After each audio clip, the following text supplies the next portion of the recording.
धर्मपुर की धरती पर आज पहली बार आया हूं और देखकर बहुत मन खुश हुआ कि धर्मपुर के लोग अपने परिवार की और अपने इलाके की तरक्की के लिए खुलकर बाहर निकले हैं। एक बार अपने आप के लिए जोरदार ताली। माननीय अरविंद केजरीवाल जी, ईशुदान भाई और गुजरात की हमारी टीम मंच पर आसीन है। हम कई जगह पे गए गुजरात में, हर बार हमें ये लगता है, हम खेड़ ब्रह्मा गए, हम दाऊ गए, आज धर्मपुर आए हैं। हमें हर रोज यही लगता है हर सभा में कि इस सभा का रिकॉर्ड नहीं टूटेगा, लेकिन जब अगले दिन जाते हैं तो पिछली सभा का रिकॉर्ड टूट जाता है और आज तो सब रिकॉर्ड टूट गए हैं। आपसे भी ज्यादा लोग बाहर खड़े हैं। ये प्यार है, ये आप लोगों का आशीर्वाद है। यही प्यार और आशीर्वाद हमें थकावट नहीं होने देता। हम दिन रात घूम रहे हैं, लोगों को घर घर जाकर बता रहे हैं कि कौन आपके हिस्से की स्कूल की पढ़ाई खाता है, कौन आपके नौजवानों के युवाओं के रोजगार खाता है, कौन आपके बुजुर्गों की दवाई इलाज की दवाई खाता है, कौन देश खाता है। हम लोग ये घर घर जाकर डोर नॉकिंग करके बता रहे हैं। इसीलिए वो दरवाजे खुल रहे हैं, और जब दरवाजे खुल रहे हैं तो लोग ऐसे आपकी तरह आ रहे हैं कि हमें तो पहले उन्होंने बताया ही नहीं कि ऐसा भी होता है। 2.5 लाख करोड़ का बजट है गुजरात का। मेरे ख्याल में अधिकतर लोगों को, हमको ये नहीं पता होगा कि इसको लिखने के लिए जीरो कितनी लगती हैं। 2.5 लाख करोड़ और 3.5 लाख करोड़ का कर्जा ले रखा है। फिर वो पैसे कहां गए? ना कोई इन्होंने स्कूल बनाया, ना अस्पताल बनाया, ना सड़क बनाई, ना कोई कॉलेज बनाया, ना रोजगार दिया, तो पैसा कहां गया? फिर कोई बैंक लूट कर भाग जाता है, किसी का 10,000 करोड़ माफ हो जाता है। पैसा किसका है? हमारा पैसा है। भगत सिंह, शहीद आजम भगत सिंह, उनको ये कतई चिंता नहीं थी कि आजादी आएगी या नहीं आएगी। उनको ये पता था, विश्वास था कि आजादी तो आएगी, लेकिन एक बात की चिंता थी कि आजादी के बाद देश कौन से हाथों में जाएगा, और बहुत सही चिंता थी वो। देखो देश कौन से हाथों में चला गया। आज अंग्रेज जो है शर्माते हैं, वो कहते हैं 200 साल में हमारे बुजुर्गों ने इतना नहीं लूटा जितना आप अपने को ही 2 साल में लूट लेते हो। हर रोज इतने बड़े बड़े घोटालों की खबरें। आप लोग टैक्स देते हो, बहुत से लोग कहते हैं हम नहीं टैक्स देते, हमारा पैसा थोड़ी लूटा, बैंक का पैसा गया है। अरे भैया आपका पैसा है वो, कहते हम टैक्स नहीं देते। मैं बताता हूं आप टैक्स कहां से देते हो। सुबह उठते हो, चाय बनानी है चूल्हे पर, माचिस की तीली जगह जलाई, टैक्स शुरू। जैसे ही जाओगे बाजार में माचिस की तीली लेने, उस पर टैक्स है। अगर सिलेंडर है, जैसे ही लाइटर दबाया टैक्स शुरू, क्योंकि गैस के सिलेंडर पर टैक्स है। उसमें चाय में चाय पत्ती डाली, टैक्स। उसमें चीनी डाली, टैक्स। दूध डाला, टैक्स।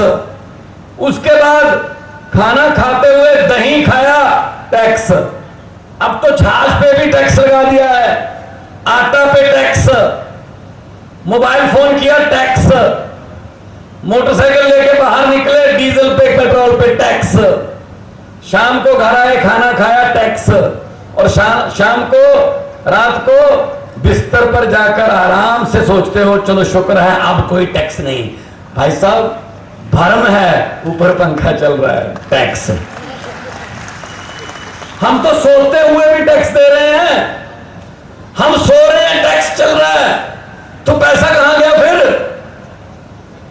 जो भी पार्टी की सरकार आती है, आते पहला बयान देते हैं खजाना खाली है, खजाना खाली है।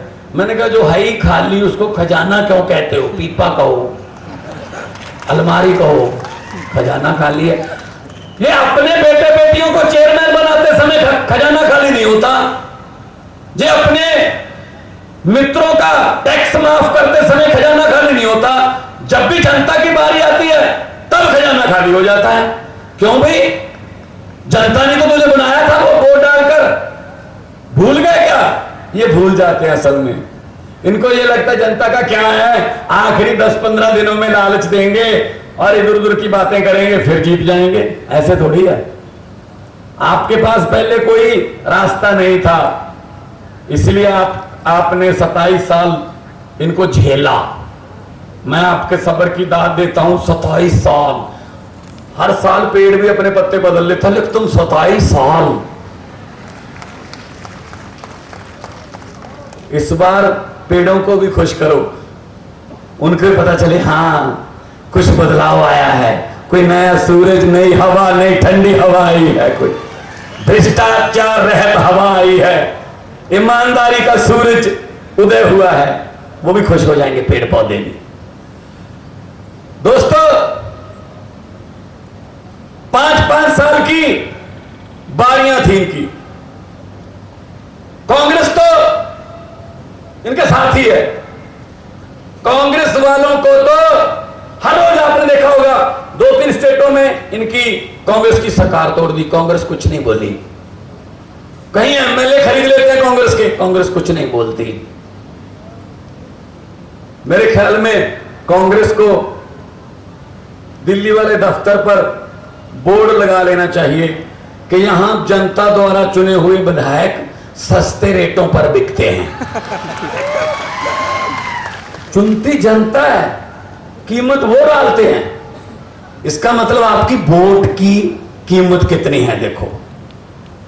उसने कौन सा 20 करोड़ 25 करोड़ लेके आपको बांटना है? आपका एक एक वोट बेच गया, इसका मतलब वो, इससे बड़ा पाप नहीं हो सकता। ये लोकतंत्र की हत्या है। तो आओ इकट्ठे होके कुछ नई कहानी लिखें। पंजाब में भी ऐसे ही था हमारे। 5 साल बीजेपी अकाली दल, 5 साल कांग्रेस, 5 साल वो, 5 साल वो।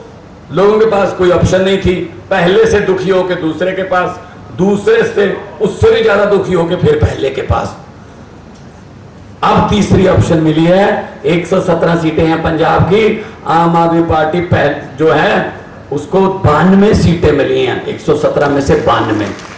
और धर्मपुर वालों, मुझे बताते हुए ये खुशी हो रही है कि 92 में से 82 पहली बार जीते हुए विधायक हैं। यंग लड़के लड़कियां विधायक वो पहली बार बने हैं। मैं भी पहली बार वाला ही हूं।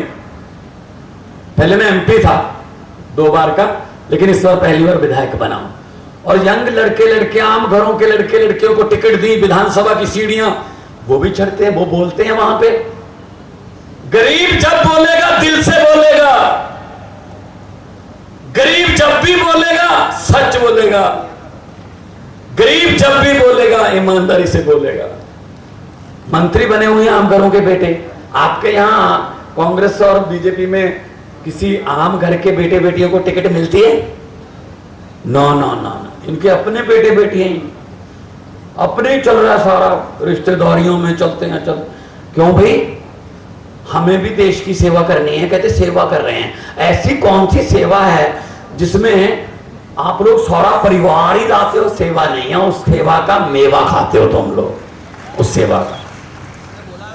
गरीब और गरीब हो रहा है, अमीर और अमीर हो रहा है। ये गैप बढ़ता जा रहा है। आम आदमी पार्टी ऐसी पार्टी है, अरविंद केजरीवाल जी की अगुवाई में। ये किसी और पार्टी से निकली हुई पार्टी नहीं है। आम आदमी पार्टी। ये किसी और पार्टी से निकाले गए या कोई आरोप लगाकर पार्टी छोड़ चुके किसी एमपी मंत्री या विधायक ने नहीं बनाई। आम आदमी पार्टी एंटी करप्शन मूवमेंट से, रामलीला ग्राउंड से निकली है भाई साहब, दिल्ली से, वहां से निकली। अब फैलती फैलती आम आदमी पार्टी पंजाब और अब गुजरात। देखो सबसे ज्यादा तेजी से फैलने वाली पार्टी है आम आदमी पार्टी। सिर्फ 2013 में बनी थी, 9 साल हो गए। 9 साल में 2 राज्यों में सरकार है, 10 हमारे राज्यसभा के सांसद हैं, और दिसंबर में ये 2 का आंकड़ा हम ऐसे बनेंगे, 3 राज्यों में सरकार है, इसमें गुजरात आ जाएगा। वैसे तो पंजाब वाले चाहते नहीं हैं कि कोई उनका रिकॉर्ड तोड़े, लेकिन इस मामले में पंजाब वाले मुझे कहते हैं कि तुम पंजाब की चिंता मत करो, गुजरात में लोगों को जाकर बताओ, भले ही हमारा रिकॉर्ड तोड़ दे लेकिन रिकॉर्ड तोड़ दे बस। कल एक बीजेपी का कार्यकर्ता मुझे मिला, झंडा था दुकान पर लगा हुआ, हम रोड शो कर रहे थे, तो मैंने उससे कहा ये क्या है, मैंने कहा समझ गया। उसने कहा झंडा तो वैसे ही लगाया, वैसे झाड़ू वाले हैं, ये करते हैं क्योंकि ये डराते हैं, लालच देते हैं, पर्चे करते हैं कि आप उधर नहीं जा सकते। ऐसे दरियाओं को थोड़ी रोका जा सकता जी, दरिया तो अपना रास्ता खुद बनाते हैं, किस पर पर्चे कर लोगे। पंजाबी ऐसे आया था बाहर और वो कहते थे राज करेंगे 25 साल, उनकी 25 सीटें नहीं आई भाई साहब। जनता है, चुप रहे 5 साल, अपने होंठों को सीले 10 साल, कुछ भी ना बोले 15 साल, सीने पर पत्थर रख ले तुम्हारी तरह 27 साल।